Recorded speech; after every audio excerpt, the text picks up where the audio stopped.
आज देश के लोकतंत्र के लिए बहुत ही दुर्भाग्यपूर्ण दिन है। लोकतंत्र की हत्या का दिन बन गया आज का दिन।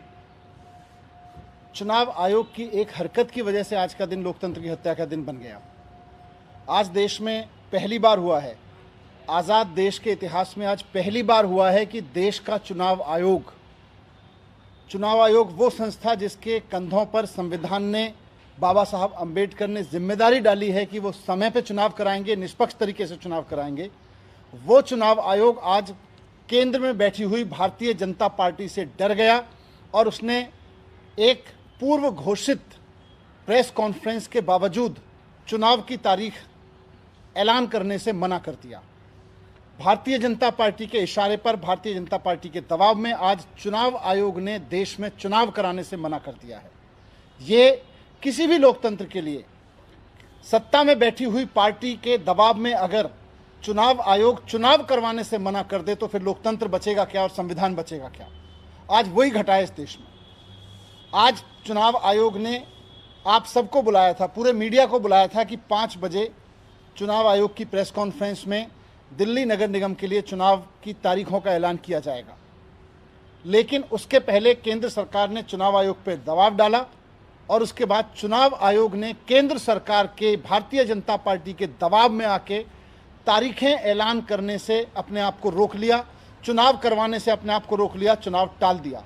ये बहुत खतरनाक है। अगर देश का चुनाव आयोग राज्य सरकारों के सामने, केंद्र सरकारों के सामने इस तरह से झुकने लगेगा, इस तरह से घुटने टेक देगा, तो फिर चुनाव का बचेगा क्या? चुनाव का मतलब क्या बच गया? लोकतंत्र का मतलब क्या बच गया?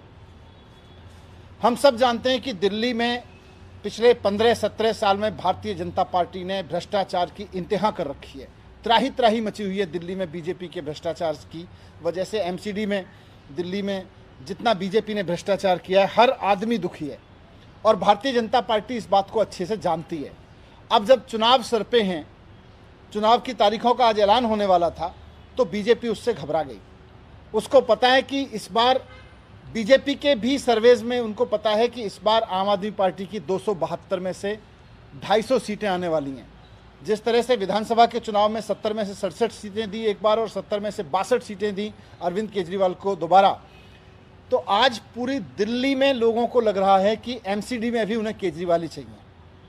और दिल्ली के दिल में जब आया कि एमसीडी में केजरीवाल, तो बीजेपी चुनाव से भाग गई। भारतीय जनता पार्टी घबरा गई कि 15-20 सीटों पर समेट देगी दिल्ली की जनता इतने भ्रष्टाचार की वजह से। तो उसने चुनाव आयोग को झुका के आज दबाव डाला और तारीखें टलवा दी। चुनाव आयोग से चुनाव का ऐलान टलवा दिया। आज भाग गई भारतीय जनता पार्टी। भारतीय जनता पार्टी में आज हिम्मत नहीं है कि दिल्ली की जनता का सामना कर सके।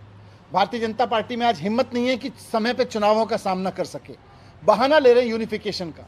यूनिफिकेशन से क्या होगा?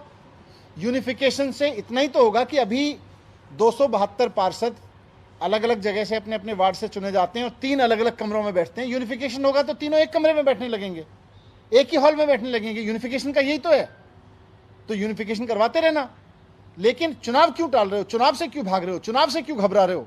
क्योंकि आपको पता है कि आम आदमी पार्टी की 250 सीटें आ रही हैं और आपकी 15-20 सीटों पर ज़्यादा से ज़्यादा हो सकता है जीरो कर दे जनता। लेकिन भारतीय जनता पार्टी के कुकर्म तो दिल्ली की जनता जानती है और भारतीय जनता पार्टी अपने कुकर्मों की वजह से, हार के डर से घबराई है, हम समझते हैं। चुनाव आयोग बीजेपी से क्यों घबरा गया? चुनाव आयोग केंद्र सरकार के झुकाव में क्यों आ गया? देश के संविधान ने चुनाव आयोग को ये जिम्मेदारी दी है और पूरी पावर्स दी हैं कि वो किसी भी सरकार के आगे झुकेगा नहीं, निष्पक्ष चुनाव कराएगा, समय पे चुनाव कराएगा। लेकिन जिस तरह से आज चुनाव आयोग ने भारतीय जनता पार्टी और केंद्र सरकार के सामने घुटने टेक दिए हैं, उससे बहुत बड़ा खतरा पैदा हो गया है। कल को भारतीय जनता पार्टी या केंद्र सरकार चाहेगी तो वो राज्यों के चुनाव नहीं करवाएंगे। किसी भी राज्य में अगर कल को भारतीय जनता पार्टी को लगेगा कि वो हारने वाले हैं, तो वो चुनाव आयोग भारतीय जनता पार्टी के सामने घुटने टेक के वहां के इलेक्शन कैंसिल करा देगा। कल को मोदी जी को लगेगा कि वो देश का चुनाव हारने वाले हैं, तो केंद्र सरकार के इलेक्शन कैंसिल हो जाएंगे। तो अगर इलेक्शन कैंसिल करना केंद्र सरकार और राज्य सरकारों के, चुनी हुई सरकारों के दायरे में आ गया, अगर इस तरह की परंपरा बना दी चुनाव आयोग ने, तो उसके बाद में लोकतंत्र में बचेगा क्या? बुलाई हुई प्रेस कॉन्फ्रेंस को जिस तरह से आज नकारा गया, चुनाव आयोग ने अपने पूरे शेड्यूल को जिस तरह से टाला केंद्र सरकार के दबाव में, देश के इतिहास में आज तक नहीं हुआ, पहली बार हुआ है। मैं आखिर में यही कहना चाहता हूं कि भारतीय जनता पार्टी लोकतंत्र की इस तरह से हत्या ना करे। चुनाव आयोग अपने दायित्व को समझे। संविधान ने, बाबा साहब ने, देश की उम्मीदों ने, आज़ादी के इतने सारे जान देने वाले लोगों ने आज़ाद देश कराया और फिर संविधान बना तो इसलिए ताकि संविधान के हिसाब से देश चलेगा, और संविधान ने चुनाव आयोग को ताकत दी तो इसलिए ताकि संविधान के हिसाब से चुनाव कराएगा। मैं चुनाव आयोग को भी कहना चाहता हूं कि संविधान के रक्षा के लिए, लोकतंत्र की रक्षा के लिए अपने निर्णय को, अपने कर्तव्य को ठीक से निभाएं। बीजेपी से भी कहना चाहता हूं कि अगर हार रहे हो तो अच्छे काम करो ना, लोगों के लिए ईमानदारी से काम करो ना। ये चुनाव आयोग के दरवाजे से चुनाव से क्यों भाग रहे हो, डर के क्यों भाग रहे हो? और मुझे पूरी उम्मीद है कि अभी अगर चुनाव हो तो 272 में से 250 सीटें आएंगी, और अगर बीजेपी इस तरह से चुनाव से भागी और भारतीय जनता पार्टी का ये चेहरा जो लोगों को आज समझ में आ गया है, इसके बाद तो हो सकता है 260 या 70 सीटें भी आ सकती हैं आम आदमी पार्टी की। अगर आपने अभी तक सनराइज समाचार को सब्सक्राइब नहीं किया है तो सनराइज समाचार को सब्सक्राइब कीजिए और बेल आइकन को भी दबा दीजिए ताकि आप हमारे आने वाली वीडियो का नोटिफिकेशन सबसे पहले पा सकें।